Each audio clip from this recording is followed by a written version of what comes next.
ठीक है ये खड़ी है ये उतर जाकर खड़ा फड़ लाख लाख जाख लग लगी कहंदा जा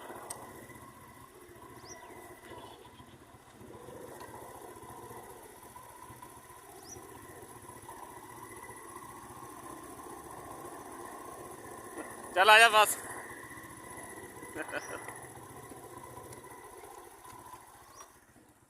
सामने नेड़े आ ओ परा मुंह करके रख चोर उत्ते मुंह कर ਉੱਥੇ ਠੀਕ ਸੀ ਉੱਥੇ ਉੱਥੋਂ ਦੀ ਬਾਹਰੋਂ ਰੋਸ਼ਨੀ ਪੈਂਦੀ ਯਾਰ ਹਾਂ ਇੱਥੇ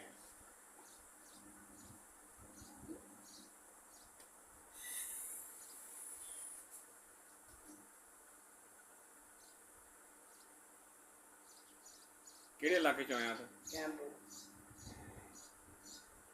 ਬਸ ਇਹ ਕੱਲੀ ਬਾਂਦਰੀ ਲਈ ਪਤਾ ਹੋਰ ਵੀ ਕੁਛ ਹੈਗਾ ਕੋਲ अजय देने कभी बात ਸਫਾਈ ਕੋਈ ਨਹੀਂ ਹੈਗੀ नहीं बैठी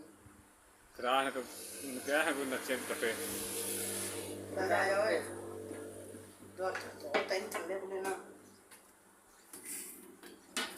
ये जगह थोड़ी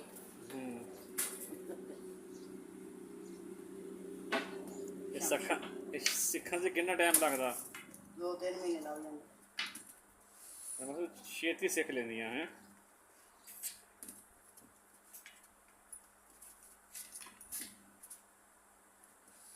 वाह मांगते थे मथा दे